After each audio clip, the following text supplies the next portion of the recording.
It's WCCS 101.1 FM and AM 1160. You guys want to help me stall here today? I can't start the recorder until it saves the last one.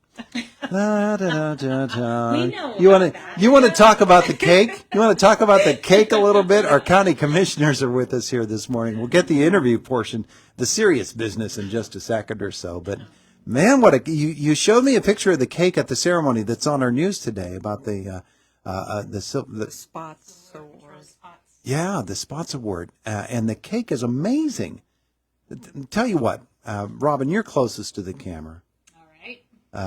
Can you just walk it right up to the camera there on Facebook? Maybe Jim will do that. There you Or Mike will do that. Cool. Good, so folks can see it. That's a cake. Yeah. It looks. And they also did the hat to go with it. It was amazing. And it actually tasted good. Yeah, it was excellent. But don't you hate cutting into something like that? That's a shame to cut into something like that. Yeah. It's a work of art. All right. Well, we stalled enough. Let's get to the business here, shall we? Our conversation with our Indiana County Commissioners brought to you by Marcus & Mack, voted best personal injury law firm in the Best of Indiana County contest. Marcus & Mack, a law firm representing injured people. Good morning, everybody. Good morning. It's good to have you all with us here today. Commissioners Chairman Mike Keith and Commissioners Shireen Hess and Robin Gorman joining us here in the studio this morning. Lots of things going on around Indiana County. We talked a lot of budget last time in this last month since we did converse.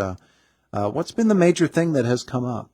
Well, the budgets actually went out Friday to all the departments to actually start preparing their budgets to bring them back to us in September for their hearings. So that process is beginning. We've also, at our last meeting, we actually updated our, I want to call our IT server that actually is within Munis. Mm-hmm. One of the things is probably every 4 or 5 years, the county has to purchase what they call servers. That would be the IT world. And basically what that does is kind of back up, records and stuff. Well, we found out that actually going with the company that we actually have, Tyler Technologies, they have a server that will actually back up for us on a cloud. So with that being said, we no longer will have to actually purchase a server on the county's dime, and everything will be actually done within Tyler Technologies and their backup system. Mm-hmm. And with that being said, it's actually a savings to the county. Yeah. Yeah, and it's fascinating to me the way the technology changes so quickly. And sometimes you can hit upon something like that and say, why haven't we been doing this all along? Yeah, and more importantly, I think this past year we worked with our budget manager and we provided new software to do budgeting. And so you can do outward scenarios with projections and budget planning. And it's more of a tool for our directors. And so after Lisa sent the budgets out yesterday, she came running back at the end of the day and she goes, you're not going to believe this. I have 2 back already, because it always takes a week or 2 for them to get their budgets in. Yeah. And the folks were commenting to her how easy and helpful, and they love it already. So that's a good sign. Sure. Now, Shireen, you've been serving in this particular setting longer than our other 2 commissioners. So take me back to when you first became a commissioner and went through the budget process versus how it is now. It was a lot of Excel spreadsheet type work and, pen and paper kind of work, which is okay. Mm-hmm. It is, but this is all about working smarter, not harder, and finding those efficiencies and streamlining and finding savings where you can, and freeing up our talented staff and department heads to deliver services and programs rather than spend a lot of time on paper and pen kind of calculations. Sure. So, yeah, all good. All good. Well, we are very quickly processing our way through the summer. Summertime has its own issues. Of course, the county, just like our townships, you look for things that you can get done in the summertime when the weather is good, and I know that that is an issue for you as commissioners, making sure that all of that stuff gets done. But then you begin to transition into the fall, and it's not like things slow down, is it?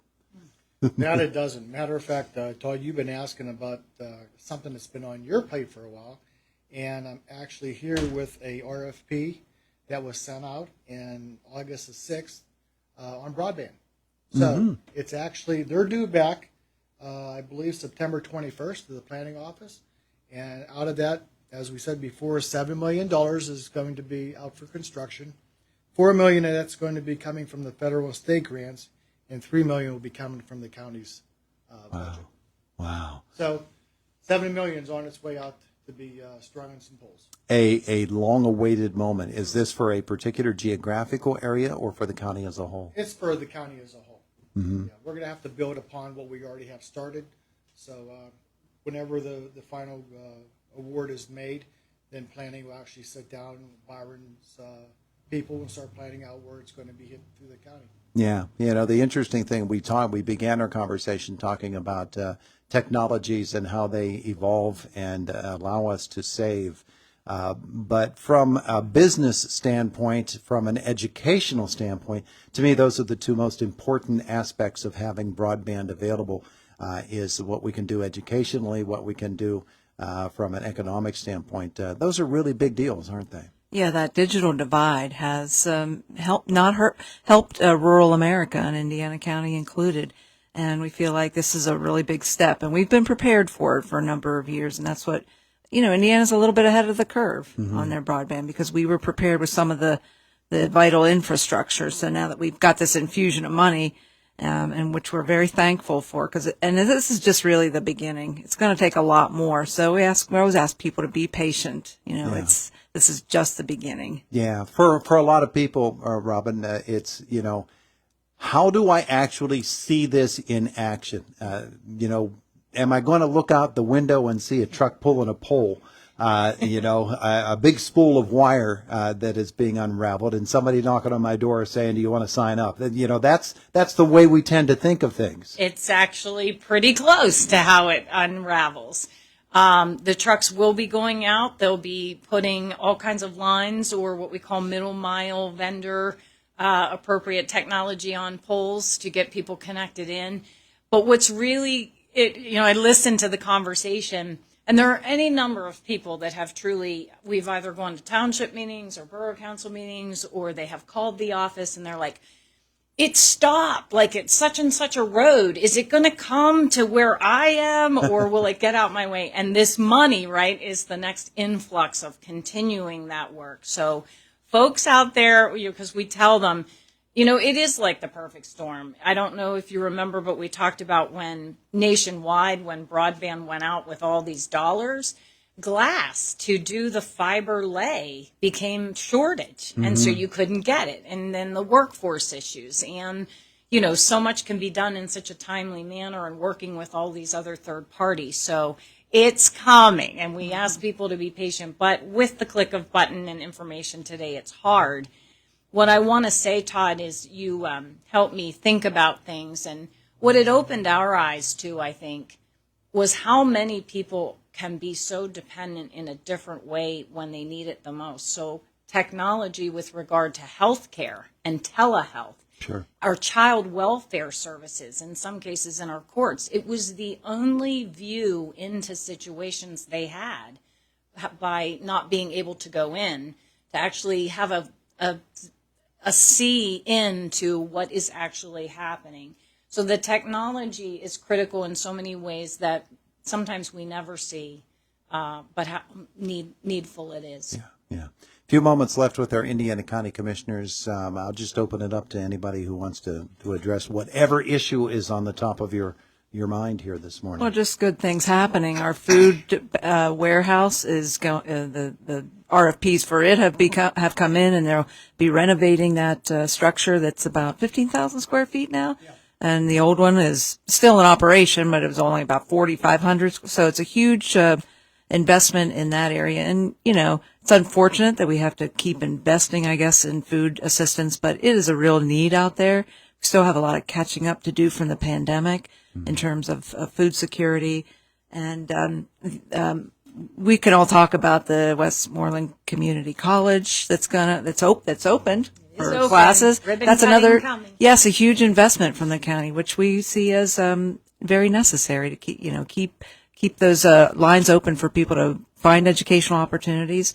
Helps our workforce, helps our local economies. So lots of good things happening. Sure. Yeah, we talked last time, right, about that. We've got to keep up our own house, our own infrastructure needs, keep things maintained and sustained.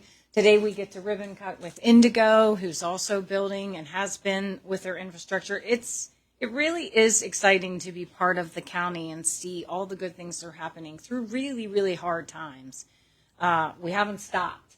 So I am formally inviting you and look at our that. public, Todd, There you to go. the commissioners and the entire courthouse and county staff are inviting our public to an open house, and we're opening the People's House up to the people. There you go. It's October 20th from 4:30 to 6:30, so we're hoping some people in town who work will have enough time to stop in before they go home, and maybe some people will make a trip in and have dinner and enjoy the town while they're in learning about what goes on in our courthouse. There you go. Did you make that up especially for this visit here today?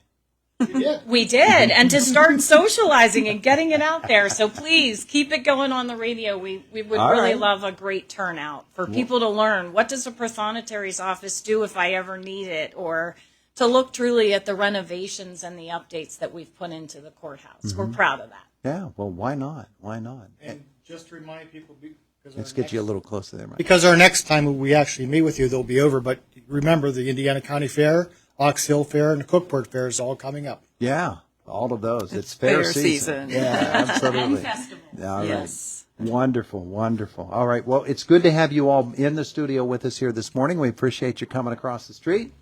It is the voice of Indiana County, WCCS, 101.1 FM and AM 1160. Couple of minutes away from the top of the hour, Fox News comes your way.